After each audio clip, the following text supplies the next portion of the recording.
થોડોક ઇન્ટરેસ્ટ જાગે અને ફિઝિક્સ શું કામ ભણવાના છે અને એનો ઉપયોગ ક્યાં ક્યાં થશે એના વિશે આપણે ભણીએ અને કયા ટોપિક્સ આવશે, કયા યુનિટ્સ ક્યાંથી કેટલું તો ક્યાં યાંત્રિક શાસ્ત્ર છે, ક્યાં ઉષ્મીય શાસ્ત્ર છે, ક્યાં વિદ્યુત ચુંબકીય શાસ્ત્ર છે, આ બધા શાસ્ત્રો એ ક્યાં ક્યાં આવશે એ તમને ખ્યાલ આવ્યો અને શું શું ભણવાના છે, કયા બળો ભણવાના છે એ પણ તમને સમજાણું કે ખ્યાલ આવ્યો કે મારે કઈ શું શું ભણવાનું છે.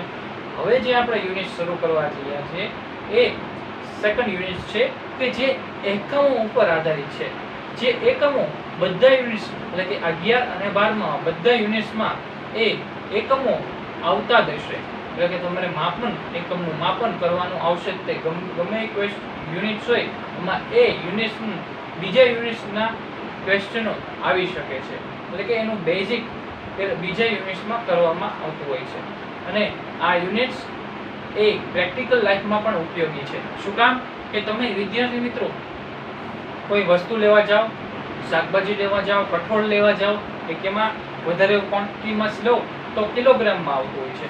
ત્યારબાદ ઓછી ક્વોન્ટિટીમાં લો એટલે 200 ગ્રામ આ વસ્તુ લીધી, આ દાળ લીધી તો તમને તમારા મમ્મી મોકલતા હશે તમે લેતા હશો. એટલે આ રીતના યુનિટ્સ પાછળ જે નાખે છે ગ્રામ, કિલોગ્રામ એ બધું એ એકમ છે કે જે ફિઝિક્સમાં આપણે આ જે યુનિટ્સ છે એમાં ભણવાના છે.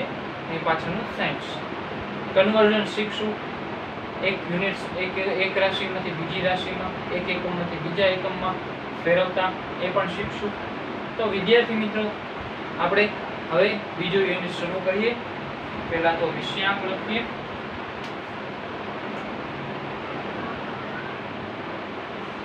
યુનિટ 2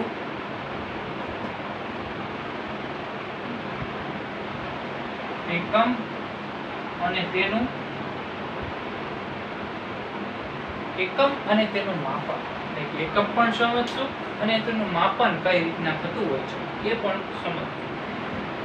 તો વિદ્યાર્થી મિત્રો 3 બેઝિક એકમો છે કે જે હું ઉપર લખું છું કે તમે કોઈ વજન કરાવો એટલે કે વસ્તુ લેવા જાઓ એટલે વજનમાં માપે એટલે કે એનું વજન માપે એ તમને આપે એટલું 200 ગ્રામ છે, કિલોગ્રામ છે એ તમને આપે એનો આપણો સિમ્બોલ છે.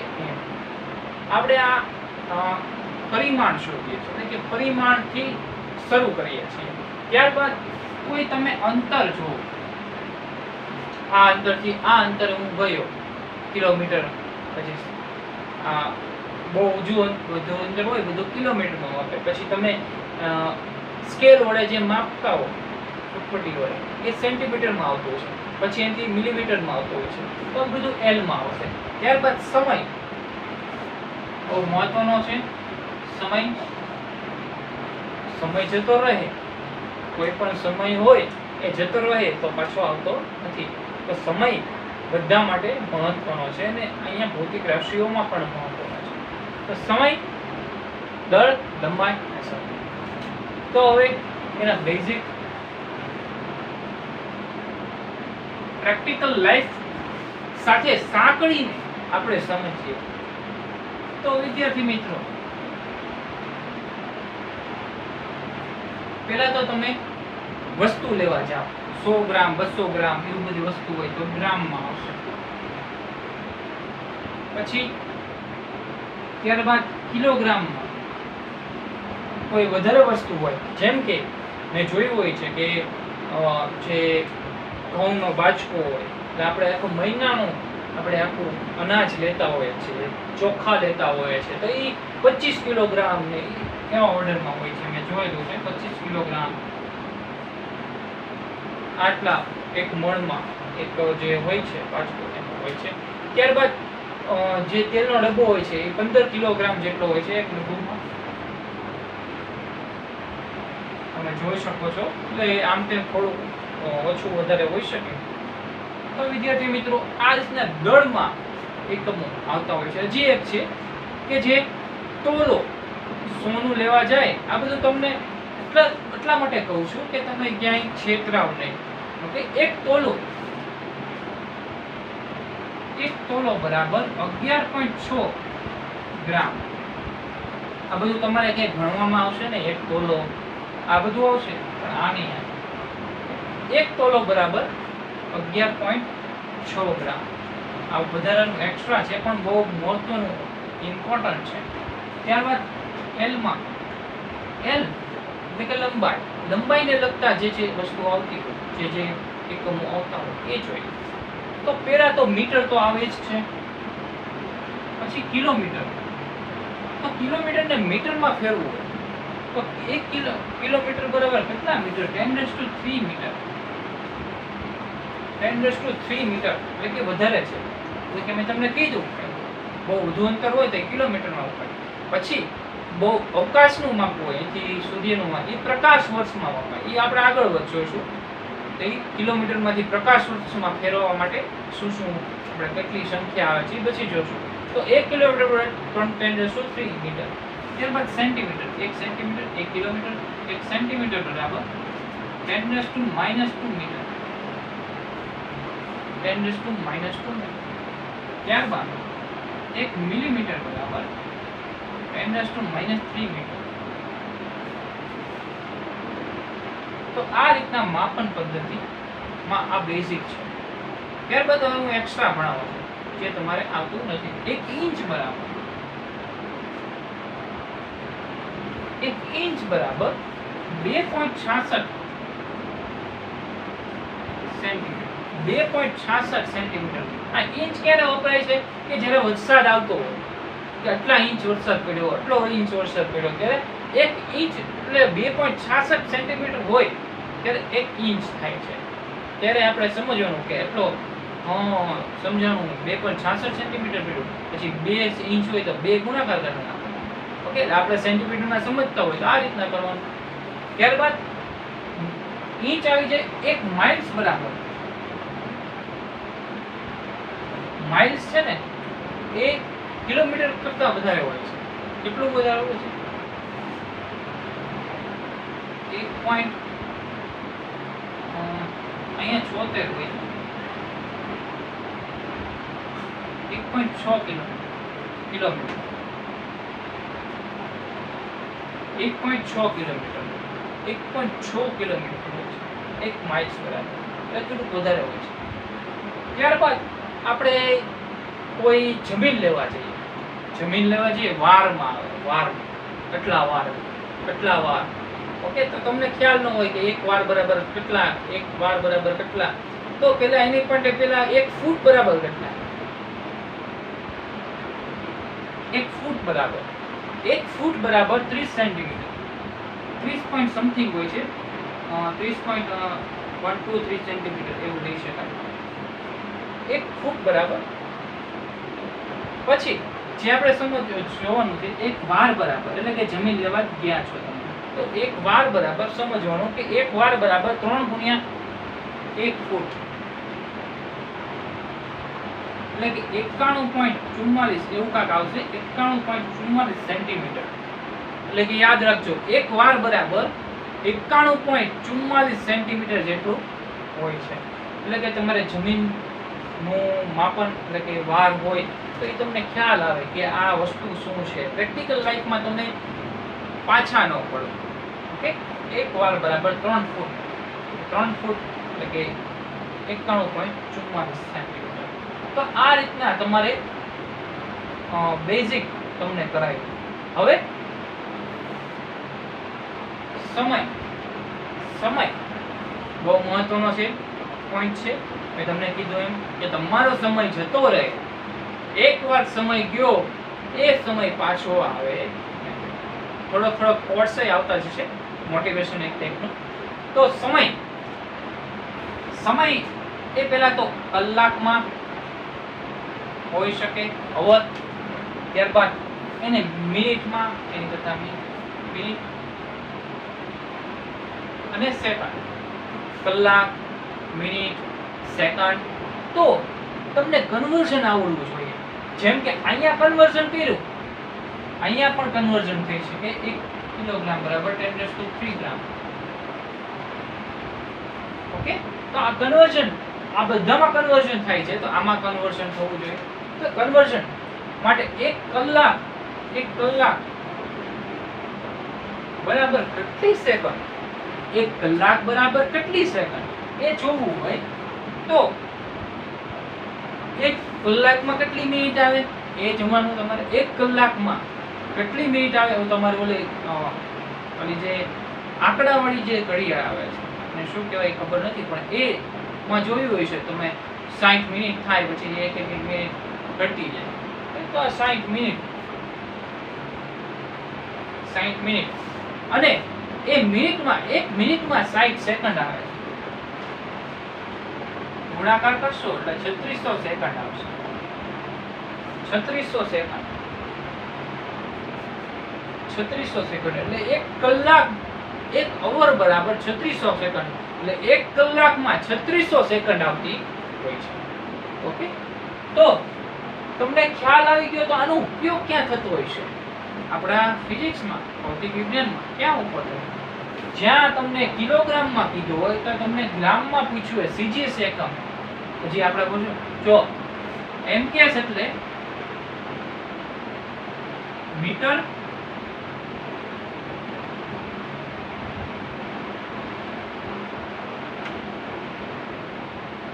કિલોગ્રામ અને સેકન્ડ, મીટર કિલોગ્રામ સેકન્ડ. અને સીજીએસ એટલે સેન્ટીમીટર ગ્રામ અને સેકન્ડ. યાદ રાખજો, બહુ ઉપયોગી છે. એમકેએસ એટલે મીટર કિલોગ્રામ સેકન્ડ અને સીજીએસ એટલે સેન્ટીમીટર ગ્રામ અને સેકન્ડ. આવું શું કામ લખાય કે કન્વર્ઝન છે. એમકેએસ માંથી સીજીએસ માં પૂછ્યું હોય, સીજીએસ માંથી એમકેએસ માં ફેરવાનું. તમને એમ પૂછ્યું હોય કે સીજીએસ માં મારે જવાબ જોતો છે તો તમારે એમકેએસ માંથી બધી રાશિઓનો સીજીએસ માં ફેરવું પડે, ત્યારબાદ તમે મૂલ્ય મૂકી શકો. તો તમને આ બધું કન્વર્ઝન ખબર હોય કે 1 કિલોમીટર બરાબર કેટલા મીટર, તો તમે આ રીતના કરી શકો. ઓકે, તો આ રીતના આપણે કન્વર્ઝન કરવું છે. 1 અવર એક ઉદાહરણ લઉં, 36 કિલોમીટર પ્રતિ કવર. કોઈ જગ્યાએ તમે જાઓ છો એની સ્પીડ એ 36 કિલોમીટર પ્રતિ કલાક થી જાઓ છો. 1 કલાકમાં તમે 36 કિલોમીટર નું અંતર કાપો છો. તો આને આપણે મીટર પ્રતિ સેકન્ડમાં ફેરવું છે. તો શું કરશો વિદ્યાર્થી મિત્રો? આપણે જોઈ ગયા કે 1 કિલોમીટર અહીંયા આ જે ઇનવિઝિબલ છે એ 1 છે. કિલોમીટર ખાલી રાખ્યું હોય તો 1 હોય, તો 1 કિલોમીટર બરાબર તમે જોયું 1 કિલોમીટર બરાબર 10⁻³ મીટર. તો અહીંયા લખી દઈશું 10⁻³ છેદમાં આપણે જોયું કે 1 અવર બરાબર કેટલા સેકન્ડ? 3600 સેકન્ડ. 3600 સેકન્ડ. હવે આ કટ આઉટ થઈ જશે, રાઈટ? હવે આ શું થયું? 5 દુ 10, 18 દુ 36, 5 ના છેદમાં 18. પછી આ કરી શકશો 18 દુ 36 એટલે કે 5 દુ 10. અહીંયા હું કરી શકતો હતો 36 સુધી ઉડાડી શકતો હતો. મેં એવું કામ ન કર્યું કેમ કે એક સંખ્યા જોઈ છે, શોર્ટકટ કી આવી જશે કે તમને જ્યારે કિલોમીટર પ્રતિ અવર માંથી મીટર પ્રતિ સેકન્ડમાં ફેરવાનું કીધું હોય તો હંમેશા કિલોમીટર પ્રતિ અવર માંથી મીટર પ્રતિ સેકન્ડમાં ફેરવાનું કીધું હોય તો 5/18 વડે ગુણી નાખવાનું. 5/18 વડે ગુણી નાખો. જે સંખ્યા હોય અહીંયા કાંઈક સંખ્યા છે, ઓકે, એ સંખ્યાને 5/18 વડે ગુણી નાખો એટલે તમને કિલોમીટર પ્રતિ અવર માંથી મીટર પ્રતિ સેકન્ડમાં ફેરવાઈ જશે. ત્યારબાદ મીટર પ્રતિ સેકન્ડ ને કિલોમીટર પ્રતિ અવરમાં ફેરવવું તો શું કરશું વિદ્યાર્થી મિત્રો? 18/5 ઉલટાવી નાખશું અને અહીંયા શું હશે? કિલોમીટર પ્રતિ અવર. તમે જોશો કે જ્યારે નાના કન્વર્ઝનમાં ફેરવાય છે ત્યારે ઉપરની સંખ્યા નાની છે, એટલે યાદ રાખવાની ટ્રીક રાખો. ઉપરની સંખ્યા નાની છે અને મીટર પ્રતિ સેકન્ડમાંથી મોટી સંખ્યા એટલે કિલોમીટર પ્રતિ અવરમાં જાઓ છો ત્યારે ઉપરની સંખ્યા 18 છે, એટલે કે વધારે એટલે 18/5. આ રીતના તમે યાદ રાખી શકો. તો કન્વર્ઝન આ રીતના શોર્ટકટ કી છે. તમારે જો સમય ન બગાડવો હોય તો આ રીતના તમે કરી શકો. તો વિદ્યાર્થી મિત્રો આ રીતના MLT સ્ક્રીનશોટ પાડી શકો છો. આખો આનો સ્ક્રીનશોટ પાડી અને તમે અલગથી તમારી ફેરબુકમાં જ્યારે તમને ટાઈમ મળે ત્યારે લખી શકો છો, અથવા તો તમે રેગ્યુલરલી અત્યારે જ લખતા જશો તો પાડવાની જરૂર નથી.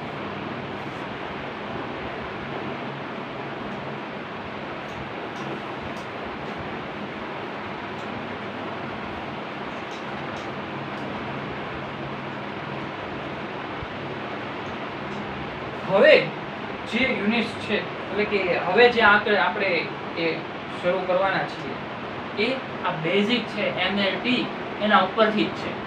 MLT એના ઉપરથી જ છે. એટલે મારો જે ગ્રાફ છે, આપણો જે ભણાવવાનો મારો ગ્રાફ છે એ આમ સીધો લેયર એમ જ આગળ વધશે. એટલે કે દાખલા પણ એમ જ કરશું, પેલા છેલ્લા પછી અગ્ર આમ ગ્રાફ એ રીતના જ વધશે આગળ. તો પેલું વેગ આ તમને 8 9 10 માં આવી ગયું છે. વેગ એટલે શું? અંતર એકમ સમયમાં કાપેલું અંતર, એકમ સમયમાં કાપેલું અંતર. એટલે કે સમય સાથે તમારું અંતર બદલાતું હોય તો વેગ તમારો હોય. તો વેગ અંતરના છેદમાં આ હું પાછું લખી નાખું ઓલું MLT. એ તમારે યાદ રાખવાનું. મેં જે પાર્ટ પાડ્યા હતા એ યાદ રાખવાનું, જોતા જવાનું, એની સાથે કમ્પેરિઝન કરતા જવું. મેં એમ કીધું હતું કે અંતર વચ્ચેનો પાર્ટ હતો એમાં બધું લખ્યું. ઓકે, તો અંતર હોય ત્યારે શું લખવાનું? L લખવાનું. અને જ્યારે સમય હોય ત્યારે T લખવાનું. આનો એકમ શું થશે? LT minus. તમને પ્રશ્ન શું પૂછશે એ લખવાનું ભૂલી ગયો.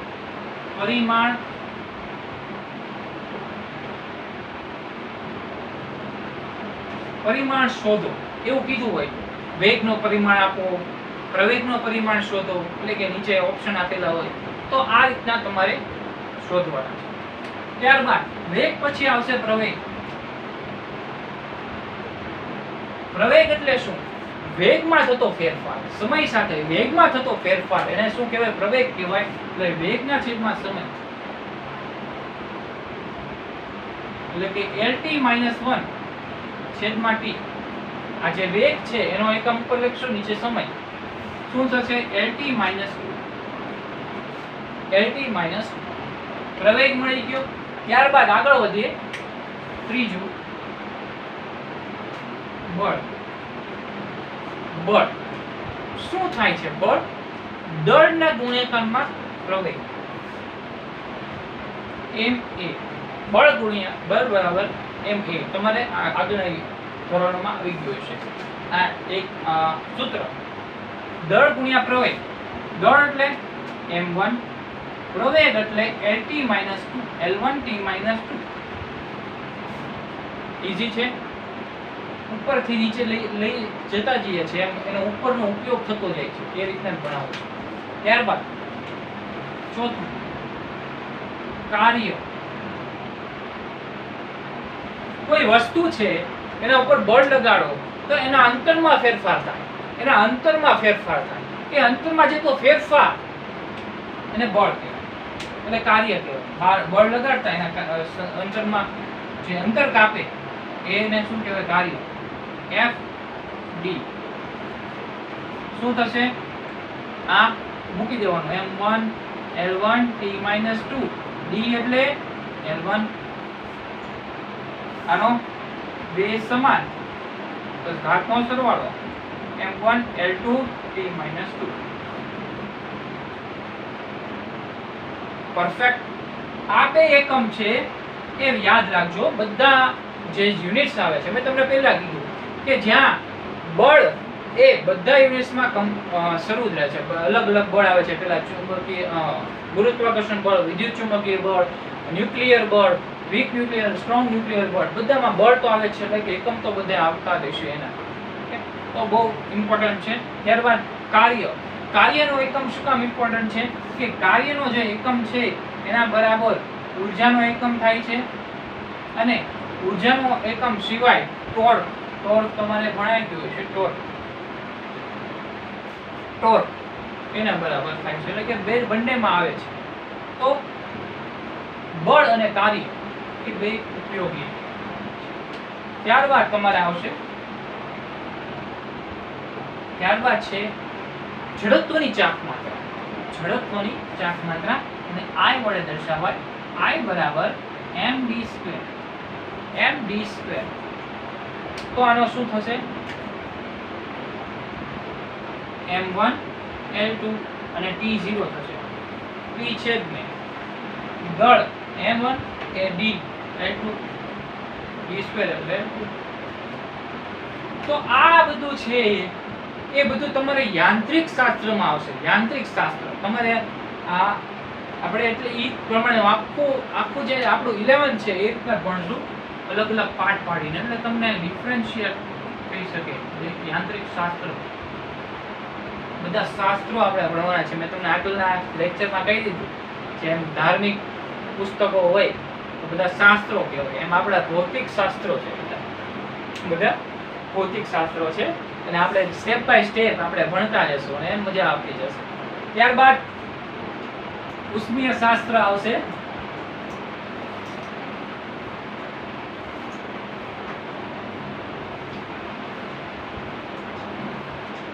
ઉષ્મીય શાસ્ત્ર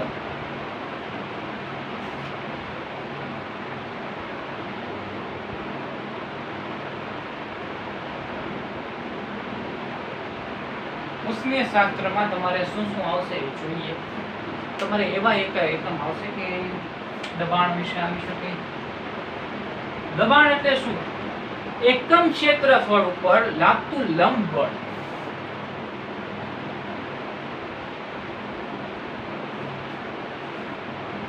ઈઝી છે. તો m1 l1 t-2 upon l2 m1 ઉપર જશે એટલે શું થશે? l-1 t-2. ઓકે, આવું આવશે. પછી તાપમાન આવશે તમારે T.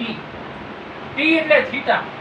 હંમેશા યાદ રાખજો આ વધારાનું હવે એક આવ્યું થીટા. ઉષ્મીય ગતિશાસ્ત્રીમાં એક ઉમેરાશે થીટા. T એટલે થીટા મૂકવાનું. જ્યાં જ્યાં તાપમાન આવે ત્યાં થીટા મૂકવાનું. તો થીટા ઉપરનો જ એક એક્ઝામ્પલ લઈએ કે તમારે ભણવામાં આવશે P બરાબર kBT. જ્યાં kB એટલે બોલ્ટ્ઝમેન કોન્સ્ટન્ટ છે. બોલ્ટ્ઝમેન કોન્સ્ટન્ટ જેમ સુપરમેન સ્પાઈડરમેન આવે એમ આ વૈજ્ઞાનિકનું નામ ઉપરથી બોલ્ટ્ઝમેન, એના નામ ઉપરથી બોલ્ટ્ઝમેન. અસલમાં સુપરમેન ને સ્પાઈડરમેન બધા મેન છે એટલે કે સુપર હીરો છે. અસલમાં આ બધા સુપર હીરો કહેવાય. વૈજ્ઞાનિકો છે એક જાતના સુપર હીરો છે. આ બધું પોતું એ બહુ અઘરી વસ્તુ છે, બહુ પેશન્સ જોઈએ, એને સુપર હીરો કહેવાય. ઓકે, તો અસલમાં સુપર હીરો બોલ્ટ્ઝમેન છે. તો kB નો એકમ PV/T એના ઉપરથી મળશે. દબાણ એટલે શું થશે જોઈ લીધું આપણે. m1 l-1 t-2. કદ, આ કદ છે, આ કદ છે. કદ એટલે l3. યાદ રાખજો એક બેઝિક છે કે કદ હોય ત્યારે l3 મૂકવાનું, ક્ષેત્રફળ હોય ત્યારે l2 મૂકવાનું. આ 2 ડાયમેન્શન છે, આ 3 ડાયમેન્શન છે એટલે કે 3 બાજુ. l2 l3 તો આના ઉપરથી તમને મળી જાય.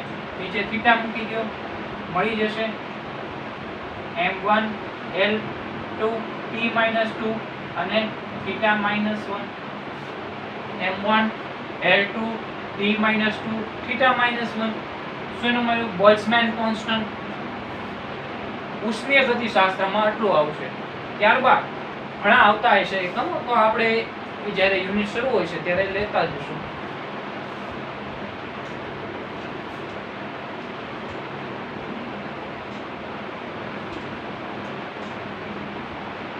યાંત્રિક શાસ્ત્રમાં તમારે હજી એક ઘણા ખરા યુનિટ્સ આવે છે જે ભણશું આપણે.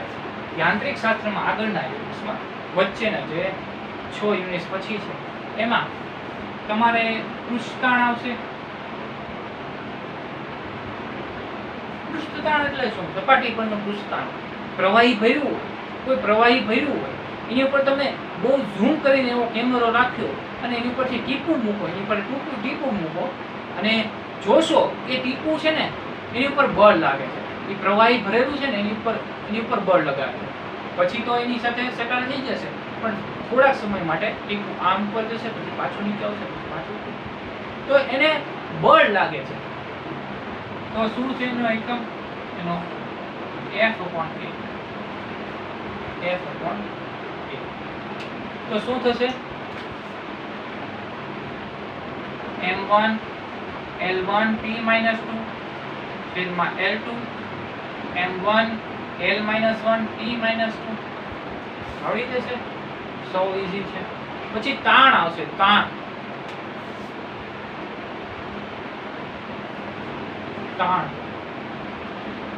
અહીંયા આપણી ભૂલ થઈ છે. પૃષ્ઠતાણ એટલે F/L, રાઈટ? ઇન્ટરચેન્જ થઈ ગયું. કોઈ પ્રવાહી ભર્યું છે ને એમાં લંબાઈ મહત્વની છે. જેટલી લંબાઈ વધારે, સપાટીથી જેટલી લંબાઈ વધારે એમ એનું બળ વધતું છે. એટલે કે અહીંયા L આવશે, L અહીંયા આવશે એટલે શું થશે? ઉપર જશે એટલે ઉડી જશે. એટલે કે m1 L0 T - 2. પછી તાણ આવશે, તાણ. એનો એકમ એવો છે F/A. આમાં શું થશે? m1 L2 T - 2 છેદમાં L2, એટલે કે m1 L - 1 T - 2. તાણ. પછી તણાવ આવશે, તણાવ.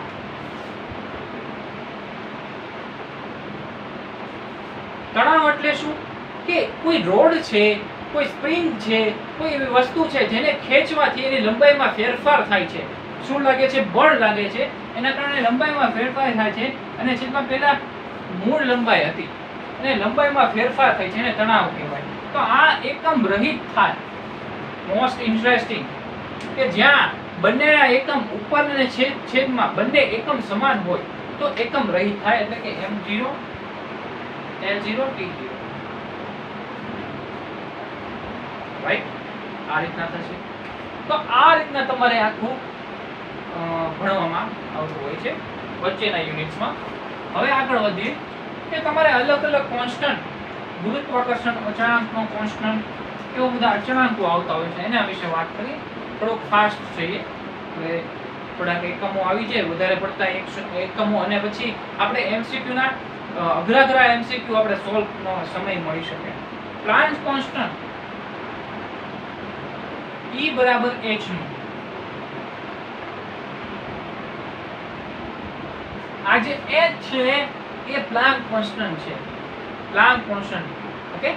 તો પ્લાન્ક કોન્સ્ટન્ટ નો એકમ શોધવો હોય, એનો પરિમાણ શોધવો હોય તો શું કરશું? એને સબ્જેક્ટ ઓફ ફોર્મ્યુલા બનાવશું E/nu. h = E/nu. આ E શું છે? ઊર્જા છે. આ nu શું છે? ફ્રીક્વન્સી છે. ફ્રીક્વન્સીને, આવૃત્તિને, nu એટલે આવૃત્તિને આપણે 1/t લખી શકાય. 1/t લખી શકાય. એટલે કે આવર્તકાળ ના વ્યસ્તને આપણે આવૃત્તિ કહી શકાય. એટલે અહીંયા આપણે લખી શકાય આ ઊર્જાને આપણે મેં તમને કીધું હતું કાર્યના પરિમાણ બરાબર થાય છે. તો એમ લખી નાખશું m1 L2 T - 2 કાર્યનો પરિમાણ છેદમાં 1/t, જે મેં તમને કીધું. તો શું થશે? એટલે કે આવર્તકાળ એને પણ સમયમાં લખી શકાય. આ t ઉપર જાય શું થશે? m1 L2 T - 1 ઉપર જશે એટલે આ t1 થશે, t1 T - 2 T - 1 થશે. તો પ્લાન્ક કોન્સ્ટન્ટ અચળાંક, આવો અચળાંક kb નો આપણે જોઈવાની પહેલા, પછી આ પ્લાન્ક કોન્સ્ટન્ટ નો જોયો. ત્યારબાદ આપણે જોઈએ કે ગુરુત્વાકર્ષણનો સાર્વત્રિક અચળાંક F = g m1 m2/r². g એટલે સાર્વત્રિક અચળાંક, એટલે કે જ્યાં પણ જઈએ આપણે પૃથ્વી પર ત્યાં g ની, કેપિટલ g ની વેલ્યુ સમાન હોય છે, એટલે સાર્વત્રિક છે. તો g એટલે g માં ફેરફાર થાય છે, ગ્રેવિટી સ્મોલ g, એમાં આપણે ગ્રેવિટી છે એમાં થોડોક ફેરફાર થઈ જાય. ક્યાં? કે જ્યાં વિષુવવૃત્ત હોય ત્યાં ફેરફાર થઈ જાય. આપણે આગળ ભણીએ ગુરુત્વાકર્ષણના ચેપ્ટરમાં.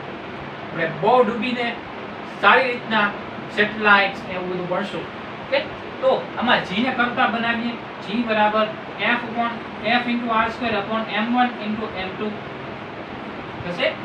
અહીંયા શું થશે? m1 L1 t - 2 બળનો આગળનું તમને યાદ હોવું જોઈએ. ઓકે, આગળ વધતા જઈએ L2 છેદમાં m1 * m2 એટલે કે m2